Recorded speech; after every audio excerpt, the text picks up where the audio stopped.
Afficher le quai d'embarquement d'un train 20 minutes avant son départ.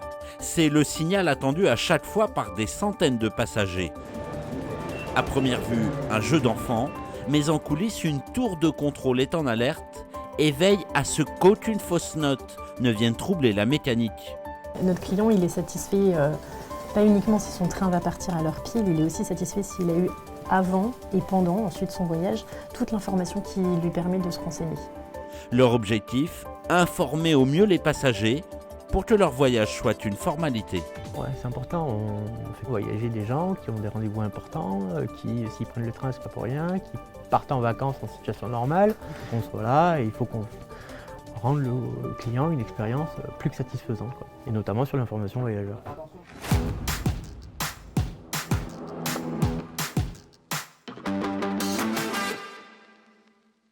Nous informons les voyageurs à destination de Chambéry pour un départ à 10h08 que leur TER a changé de voie. Il est en train de se mettre en place sur la voie J.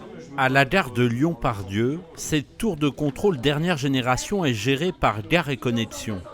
Elle existe depuis novembre 2020. Aux commandes, on retrouve Charlotte Fellman. Alors là, on se trouve dans le COEG de Lyon-Part-Dieu. Le COEG, c'est le Centre Opérationnel Exploitation Gare. En gros, c'est notre centre de pilotage de tout ce qui se passe sur la plateforme. Donc j'entends par plateforme tout ce qui est noté voyageur. Le 17 973, c'est le Grenoble 10h16.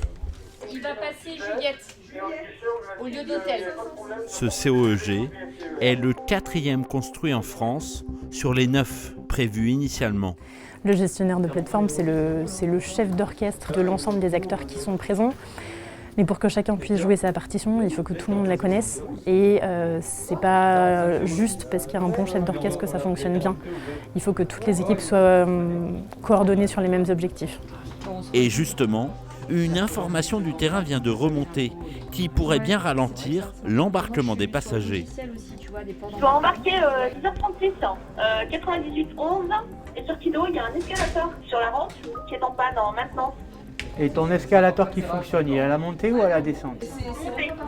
En tant que transporteur, on prévient le gestionnaire de plateforme et donc Gares & Connexions de tous les soucis que nos clients peuvent rencontrer dans leur cheminement en gare de Lyon-Part-Dieu.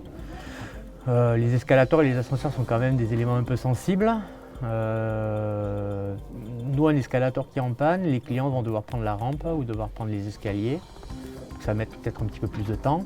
Et étant donné qu'on a l'information, il faut vite qu'on la donne au GP pour que lui déclenche un entretien, il appelle les prestataires pour une réparation ou quoi, ok. On pilote tout ce qui nous arrive et on retransmet. C'est des échanges d'informations qui montent et qui descendent. TGV envoie des clients à TER, TER envoie des clients à TGV. Ils gravitent, ils cheminent dans les gares, Gares & Connexions. Donc il faut que les trois activités travaillent main dans la main pour que le client se sente satisfait, qu'il vive une réelle expérience de voyage. Il n'y a pas si longtemps que ça, le client avait, pour un même retard, diverses informations qui n'étaient pas forcément les mêmes, et aujourd'hui, le client a la même information. Ça fait environ 4 ou 5 ans en fait, que je fais de l'information voyageur, et très honnêtement, j'ai toujours travaillé tout seul dans mon coin. Où l'information voyageur c'était un peu la 5e roue du carrosse, et c'est bien de se pouvoir mettre tous ensemble, donc tous SNCF comme on disait, et là depuis les événements de Montparnasse, First est devenu un pilier de la SNCF. Au COEG, les yeux sont notamment rivés vers les caméras de surveillance. À Lyon-Part-Dieu, première gare d'Europe pour le nombre de voyageurs en correspondance, le moindre incident peut provoquer des retards en chaîne et des bousculades sur les quais. Qui dit H-20 dit parfois d'afficher sur le même quai une succession de différents trains, ce qui va générer un flux client très important.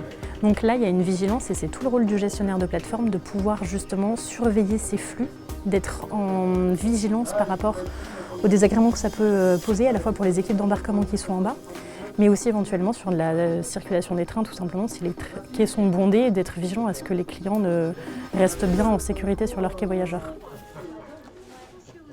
Votre attention s'il vous plaît, le TER à destination de Dijonville pour un départ initialement prévu à 10h16 partira de la voie D avec un retard d'environ 45 minutes.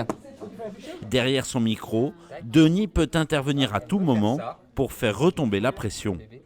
Un des atouts pour ce poste-là, c'est comprendre de quelle information a besoin le voyageur à l'instant T. À partir du moment où il y a une problématique particulière sur un train, sur un retard, etc., oui, je pense que c'est rassurant d'avoir quelque chose dont on se dit il y a quelqu'un qui est en train de me parler, c'est pas un robot, c'est pas une voix préenregistrée. Là où il y a une réelle plus-value, c'est de réhumaniser un petit peu, de donner cette dimension-là, je pense.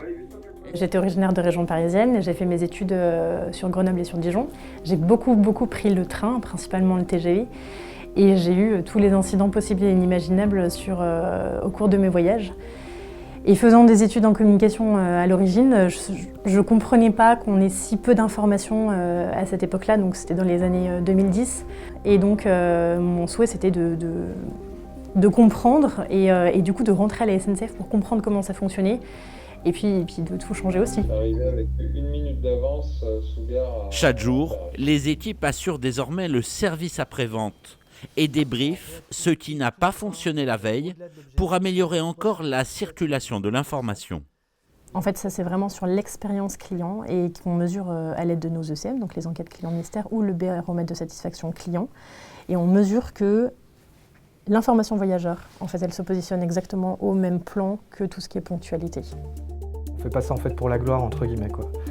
Nous notre satisfaction c'est de voir qu'en fait à la fermeture de la gare, on n'a plus de clients sous gare. Donc ça veut dire qu'en fait on a réussi notre contrat et que on a pris les dispositions, on a pris les décisions qui font que on a pu acheminer tous les voyageurs.